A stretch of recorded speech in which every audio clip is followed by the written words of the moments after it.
Tabiat orang kebanyakan ialah berbelanja dan tambah hutang semaksimum yang boleh. Apabila mereka melabur, mereka sudah fikirkan ke manakah duit keuntungan itu akan dibelanjakan. Jadi untunglah sebanyak mana sekalipun, kekayaan mereka akhirnya bocor. Tabiat orang kaya pula ialah mengumpul harta. Mereka puas apabila harta mereka bertambah. Mereka beli dan terus membeli harta. Harta yang mereka kumpul adalah dalam bentuk aset yang bertambah nilai, terutamanya untuk jangka masa panjang.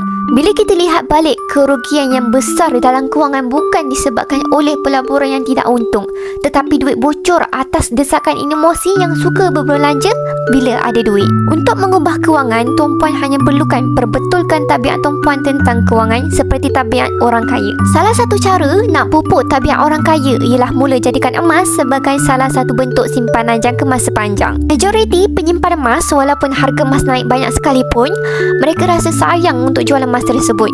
Ini sangat berbeza dengan menyimpan duit kertas. Tuan-puan boleh menabung gram emas sedikit demi sedikit di akaun Emas Gap dan keluarkan emas fizikal yang boleh mengubah emosi tuan-puan dalam kewangan. Bagi yang ingin memulakan simpanan emas fizikal bersama Public Gold, tuan-puan boleh rujuk pin video saya untuk daftar akaun emas secara percuma dan saya akan bantu tuan-puan sebaiknya. Follow Awin rapat-rapat untuk ilmu emas dan kewangan.